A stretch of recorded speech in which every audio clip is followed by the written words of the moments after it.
obunachilarimizga ma'lumot o'rnida bitta narsani aytib ketmoqchiman.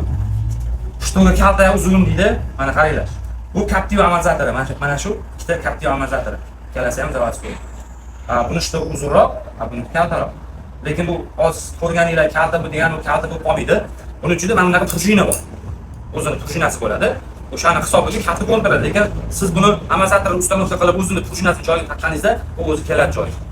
O'zi ichidan tortib oladi, chunki mana bunda cho'ziladi. Ichida cho'ziladi. O'shani hisobiga bu hozir chiqib turgan kalta buning ichida prujinasi yo'q. Oddiy mana bu yerda o'zida svarka qilingan bo'ladi, zavodskiy plyonka bilan. Bunda prujinasi bor. Agar prujinani olib tashlasa, bu ham uzun bo'lib ketadi. Bu ma'lum yukki. Buni prujinasi bor mana ichida. Bu mana shu ma'lum yukkini porshini shtogi mana qarang. Buning ichida prujinasi bor. Chiqib turibdi. Agar hozir bu prujinani olib tashlasak, bu yana uzun bo'ladi. Lekin buni me'yordan ortiq uzun qilib bo'lmaydi, chunki granataning aylanishi bor, ular joyiga tushishi bor. O'sha hisobiga buni mana bu yerda zakropkani yechib, mana bu yerga olib kelib yana basbar qilib qo'yishadi.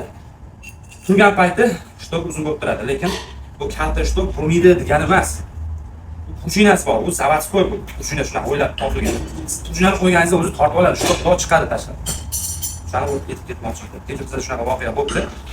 Shtogi kichkina ekan, yaxshi bo'lmas ekan degan narsa bo'lib qolmoqda. Shuning uchun ma'lumot o'rnida sizga aytib